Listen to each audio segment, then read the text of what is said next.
हमें आज अंग्रेज़ी सीखनी पड़ रही है। मुझे उनके साथ जाना पड़ रहा है। उसे उल्टे सीधे काम करने पड़ रहे हैं। उसे अब क्यों पछताना पड़ रहा है। उसे खाना पकाना पड़ रहा है।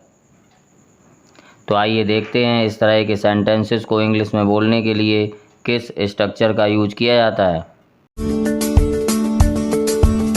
इस तरह के सेंटेंसेस को इंग्लिश में बोलने के लिए जिस स्ट्रक्चर का यूज किया जाता है वो है हैविंग टू। इसकी हिंदी पहचान होती है ना पढ़ रहा है, नी पढ़ रही है, ने पढ़ रहे हैं। आइए इसका रूल देखते हैं। इसके रूल के लिए सबसे पहले आएगा सब्जेक्ट, उसके बाद आएगा इज़ या आर या एम, और उसके बाद आएगा हैविंग टू, और उसके बाद आएगी वर्ब की फर्स्ट फॉर्म, और उसके बाद आएगा ऑब्जेक्ट। ही, सी और सिंगुलर सब्जेक्ट के साथ इज आएगा।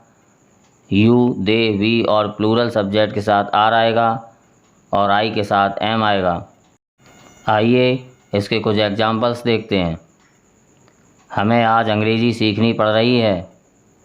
We are having to learn English today. We are having to learn English today.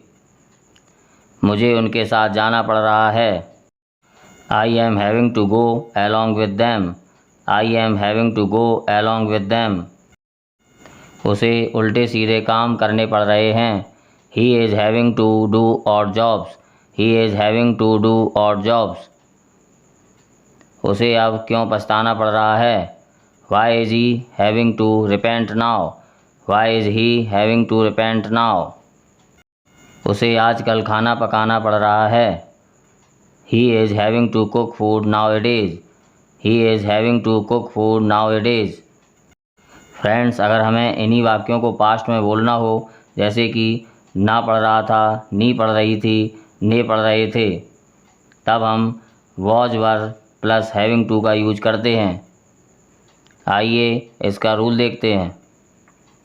इसके रूल के लिए सबसे पहले आएगा सब्जेक्ट, उसके बाद आएगा वॉज या वर, और उसके बाद आएगा हैविंग टू, और हैविंग टू के बाद आएगी वर्ब की फर्स्ट फॉर्म, और उसके बाद आएगा ऑब्जेक्ट। ही, सी, आई और सिंगुलर सब्जेक्ट के साथ वॉज आएगा। यू, वी, दे और प्लूरल सब्जेक्ट के साथ वर आएगा। आइए इसके भी कुछ एग्जाम्पल्स देखते हैं। उसे तुमसे बात करनी पड़ रही थी। He was having to talk to you.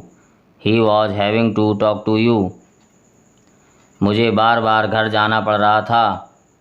I was having to go home again and again. I was having to go home again and again. मुझे ऐसा करना पड़ रहा था। I was having to do so. I was having to do so. उसे नाचना पड़ रहा था। She was having to dance. She was having to dance.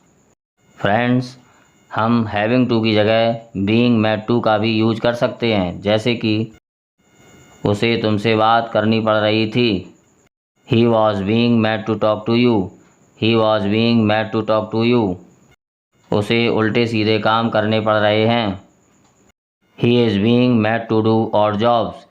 He is being made to do odd jobs. आइए इनके कुछ एग्जाम्पल्स प्रेजेंट और past में एक साथ देखते हैं। उन्हें काफ़ी सोचना पड़ रहा था। They were having to think a lot. They were having to think a lot. हमें उससे सच छुपाना पड़ रहा है।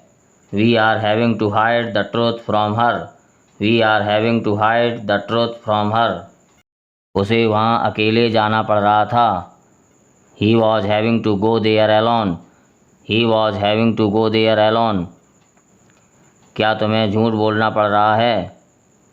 Are you having to tell a lie. Are you having to tell a lie. मुझे अब दवाई नहीं लेनी पड़ रही है। I am not having to take medicine now. I am not having to take medicine now. तुम्हें चोरी क्यों करनी पड़ रही है। Why are you having to steal. Why are you having to steal. मुझे कंप्यूटर सीखना पड़ रहा था। I was having to learn computer. I was having to learn computer.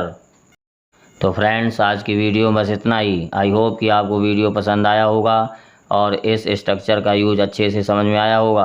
यदि आपको कोई डाउट हो तो कमेंट करके पूछ सकते हैं। तो मिलते हैं अगली वीडियो में एक नए स्ट्रक्चर के साथ। Till then take care. Thank you for watching.